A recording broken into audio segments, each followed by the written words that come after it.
What's up, everybody? I'm Walter Bernasiak, and this is Top 5. Here we count down the best and worst performances of our most beloved actors. Today, we take a look at the worst of everybody's favorite long-distance runner, Tom Cruise.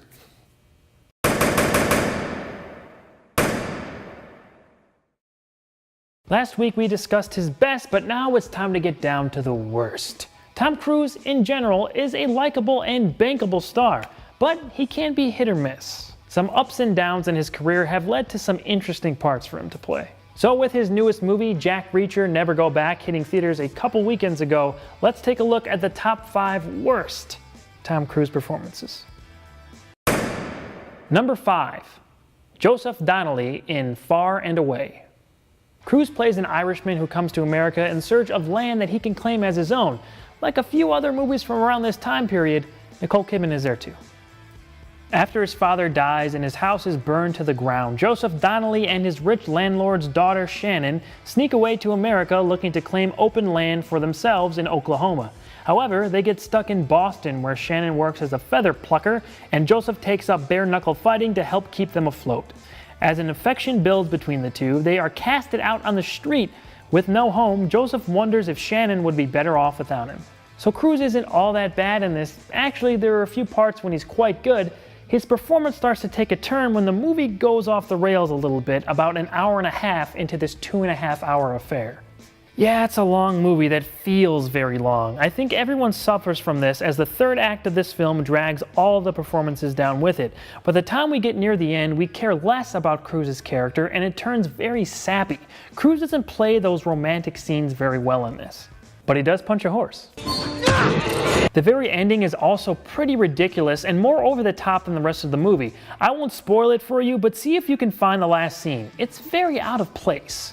Ron Howard directed this continent-spanning epic, and while Cruise gets a few good moments in, we all know he's done much better. Number 4. Stacey Jacks in Rock of Ages. Tom Cruise plays an aging rock star in the late 80s. I can actually see him doing pretty great with a role like this. Unfortunately, he plays Stacey Jacks in a bad movie that calls for this character and his performance to go in the wrong direction. Based on the rock jukebox musical, Rock of Ages features the songs of Journey, Bon Jovi, Def Leppard, and others. It tells the tale of Midwestern singer Sherry Christian, who just arrived in Hollywood looking to make it big. Upon arriving, she meets Drew, a local bar back, and together they work towards making their dreams come true.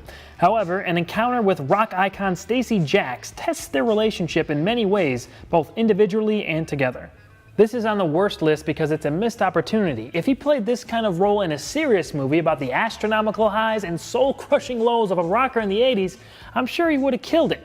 But in this, he's forced to be goofy because this movie is stupid. We have to talk about his singing voice. Cruise really worked hard on this aspect of the character, and his singing isn't that bad. Sometimes it's pretty good.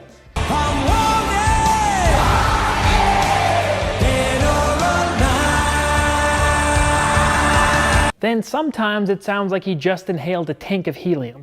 Do you take sugar? Cruise tries to encapsulate the aura of a big rock star like that, and he does hit a few of those characteristics well, but there are times when it's way overdone, and in a movie like this, that's saying a lot. Let me tell you something. I know me better than anyone. Because I live in here. One redeeming thing about the movie is Stacey Jacks' monkey.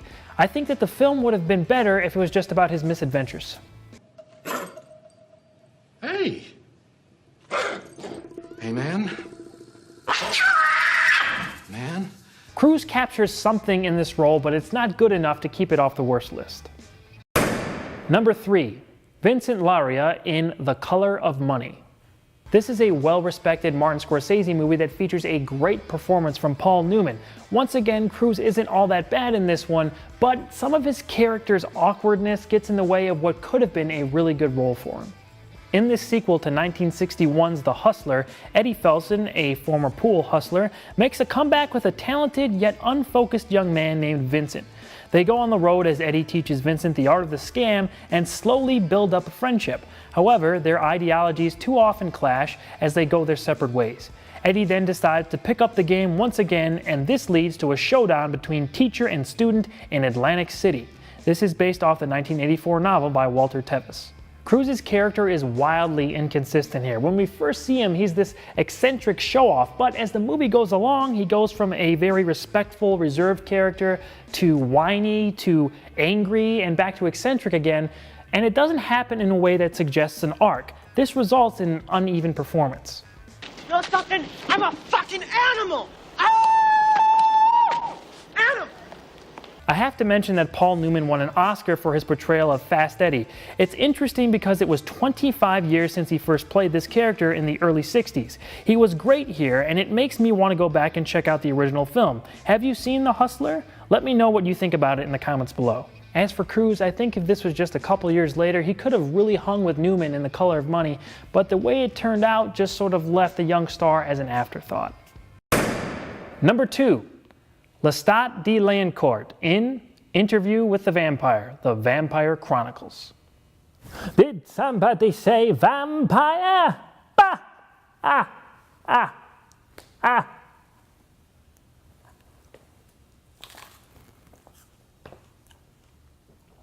Are you supposed to be some kind of Disney prince or something? I'm a vampire. Halloween's over, man.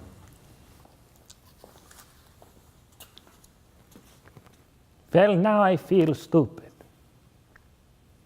Based on the Anne Rice novel, a vampire named Louis tells his history to an enthusiastic biographer. His tale starts after the death of his family when he's confronted by a vampire named Lestat and is convinced to join him as a creature of the night.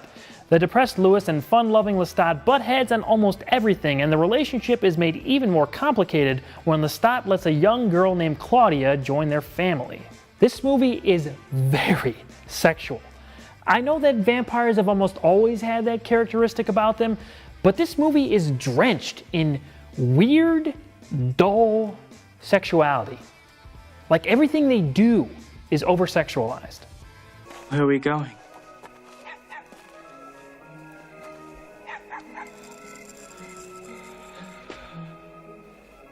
Nowhere. If that's all I have left to learn, I can do that on my own. Cruise trying to be scary doesn't work out too great. His character motivations are very muddled, and he's not intimidating enough to be threatening. Why? Why should I know these things? Do you know them? That noise. It's driving me mad. That noise! We've been in the country for weeks with nothing but that noise. There are 2 scary parts with him in it. He dances with a body dead of the plague, which is at the least pretty darn ghoulish. But there's a part in this movie where he turns back up after a short absence, and that whole scene is definitely unsettling. Lestat became something like himself again. Claudia, you've been a very, very naughty little girl. That's about it though. Maybe Tom Cruise just isn't scary. Have you ever felt this way before?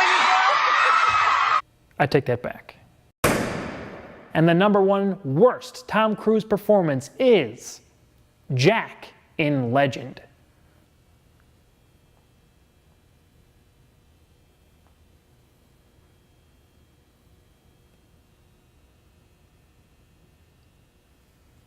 Tom Cruise in Legend.